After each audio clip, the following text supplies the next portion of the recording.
Miss, pa-take out namin ito. Okay na ito, dalhin namin. Ito, take out.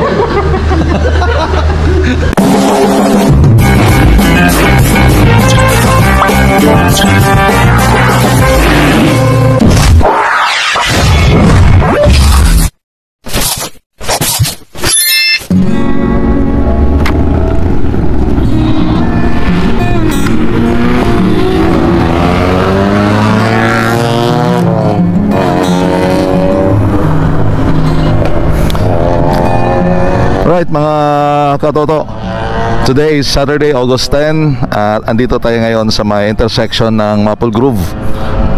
At yun po yung pinaka-highway, Soriano Highway. At ito po yung access road going to General Trias Public Market via Maple Grove. So itong daan na ito, more or less almost 2 kilometers ang haba ng daan na ito. At dito kami dadaan ngayon, papunta kami ng Manggahan. Kasama ko si Yuki, si Basal at saka si Mamak. Mayroon kaming pupuntahang isang lugar sa Manggahan. At napag-usapan ng tropa na since Saturday ngayon, kakain kami doon. So parang road trip na rin. So you know, usually pagdating ng Sabado, I took time to have this kind of activity. Dahil nga from Monday hanggang Friday, we are more on Bible studies, church, ating mga outreach. Saturday afternoon is my time para naman makipag-banding tayo sa ating mga kasamahan sa trabaho. At also para makapag-rides din tayo. Kasama natin si Maxine. So ngayon, samahan niyo kami sa araw na ito. Papunta kami ng Manggahan. Alright, so let's go!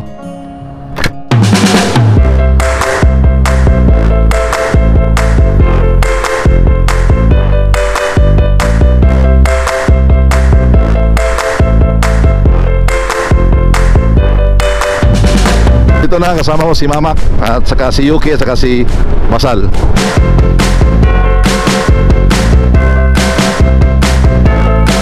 So pagdating dito, Y intersection ito at yung sa kanan natin going to Tansa area. So diretso tayo dito sa left side.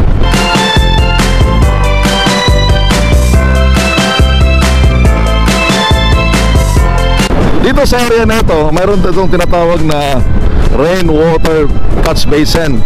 So itong nasa right side natin, I don't know kung makikita nyo, yan, dyan po kinokolekta ang tubig ulan. Yan. So instead na babaha sa area, so lahat ng ulan ng tubig ay dyan po i-collect. Wow, ang sarap ng panahon, ang sarap mag-rides.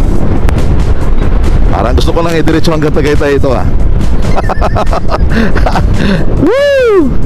So anyway, it's around 32 minutes ang biyabiyahin natin hanggang marating natin ang ating destinasyon hanggang Manggahan.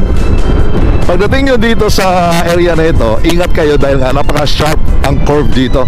Yan oh, yan, di ba? Biglang liko talaga eh. So ingat.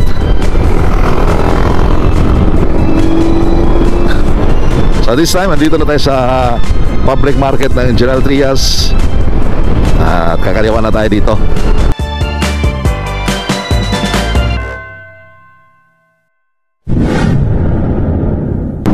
One minute. And nandito sa left side, I don't know, left side or right side. Lapit na. 250 meters, 170 meters, 110 meters. Ayun, ayun, ayun. Nagpas kami. Magpas.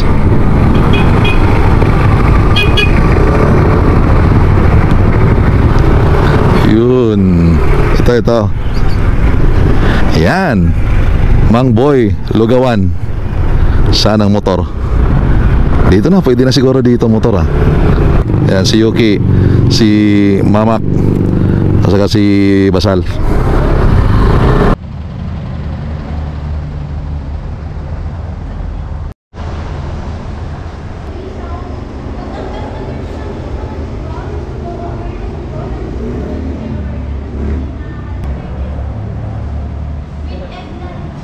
Walang bulalugaw? Wow! Gusto ko sana matikman ng bulalugaw. Bestseller din namin yun, sir. Yung Yung bulalo lugaw po, tsaka lugaw overload. lugaw overload. Mga good for sharing po kasi. So ano yung pwede mong i-alok sa akin? Ang sa good for sharing po, lugaw overload po. Ang laman po nun is tualya, bituka, isaw, puso, tsaka chicharong bulaklak at bagnet po. So mayroon doon, anong tawag nun? Lugaw overload. Lugaw overload, mayroon doon tuwalya, bimpo. Walang bimpo. Wala po. Tuwalya lang. Yes. Ah, lugaw overload. Okay. Yun na lang, sir. Good for ano yun? Ano lang, chicharong bulaklak. Hindi, one serve. One serve. Saan yan? Yung lugaw overload na, good for ano yan? Good for 2 to 3 persons. Nasa maliit siyang kaldero, ganun po yung itsura yun sa loob. malaki ba lang? Yes. Akala ko yung tutunay, isang tao lang yan. Ah, hindi po. Good for sharing na po yun. Good for sharing. May mga laman ito, lahat? Nandito sir yung mga naman loob po namin. Tapos ito po is lugaw lang.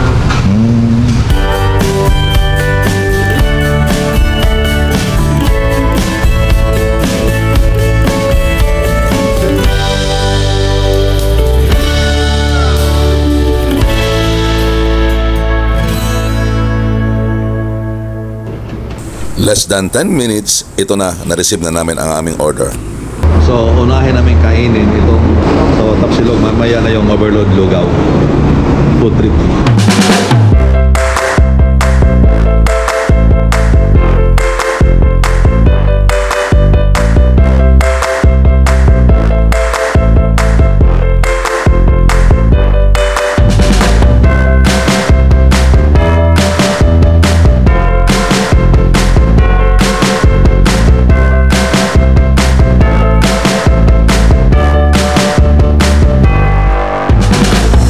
Mama, ano sabihin mo kay Jemerson? Tol, sayang, wala ka.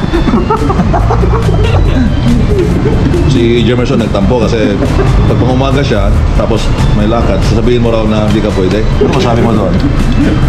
Ganun lang talaga, tol. Nagkataon ka. Tapos Jemerson, pasensya na.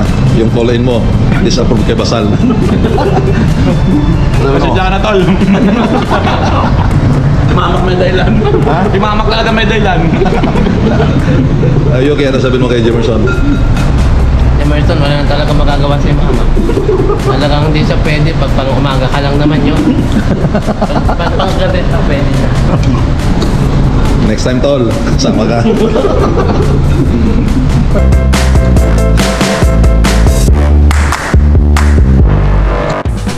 At ito na, sineserve na ang overload lugaw.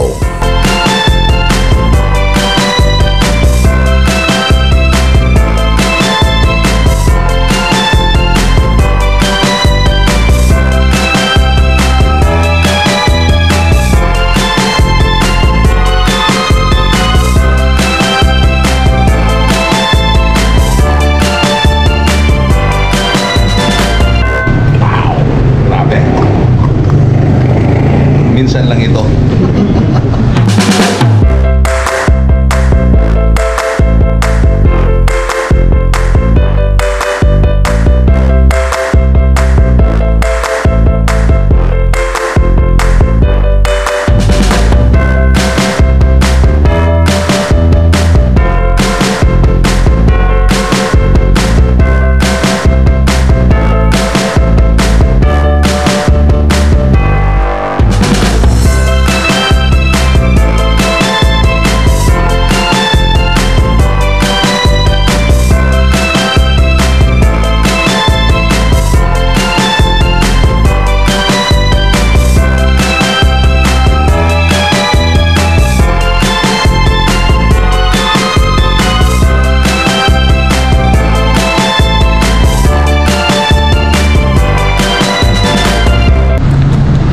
Sarap ulit-ulitin, sulit, sarap.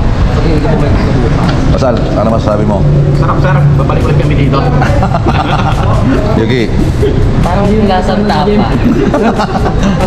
Bigyan salamat si Emerson. in fairness masarap yung timpla niya. Masarap yung pagkalambot ng papa. So basically, marami akong tapa na tikman to. Kaya bang tapa ito eh. Talagang tapang-tapa. Tapa-tarap. Ang sarap. Tapa-tarap talaga. Ayan, mga katoto, kasama natin si Ann. Ayan, si Ann at saka si Job. O, invitahan niyo sila rito. Dalhin mo dito sila, invitahan mo sa kainan niyo. Kain po kayo dito sa Mangboy Lugawan Alfredo po. Saan ito? The best in lugaw in town po. Ayun, saan location ito? Gentry po. Gentry. Ano sasabihin mo? Yun po, punta na po kayo. Tara na. Thank you. Thank you. So, hindi na kaya mga katoto. Ang gagawin namin, suko na. Take out namin ito. Samba Caldero. So, maganda dito, pag mag-take out ka, hindi na mo problema yung nagahugas. Dahil pag take out namin, ito. Kasama kaldero.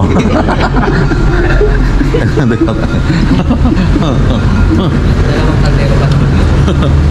Grabe. May masalita. Dami pa? So, iuwi ito ni Mama. Yan naman, iuwi ni Basal. So, imagine mga katoto, kalahati lang nabawas namin, no? Itong isang kaldero, kami dalawa ni Mama ang kumain dito. Yan. So, naubos na namin yung unang batch namin at meron pang natitira. So, kung tutusin talaga, good for 4 person ito. At sa isang serving pa lang sa amin, nabusog na kami. Sulit. Mura na. 229.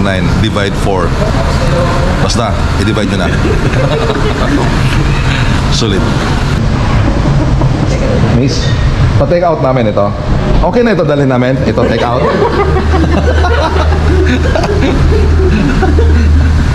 So, may natira, iti-take out namin.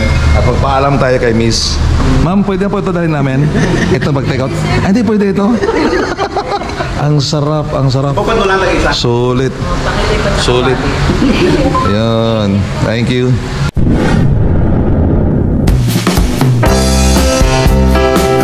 Alright, mga katoto. On the way home na kami. Tapos na kami dito sa Boy Lugawan. Boy Alfredo Lugawan. At pabalik na kami ng Rosario traffic.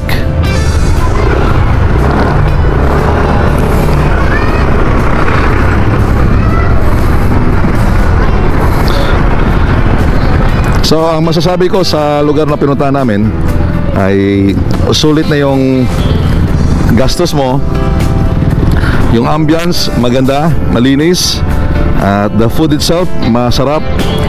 Masarap yung timpla niya at affordable. So, yung isang kaldero na lugaw, good for 4 person. So, that's 229. So, sulit na. Okay na.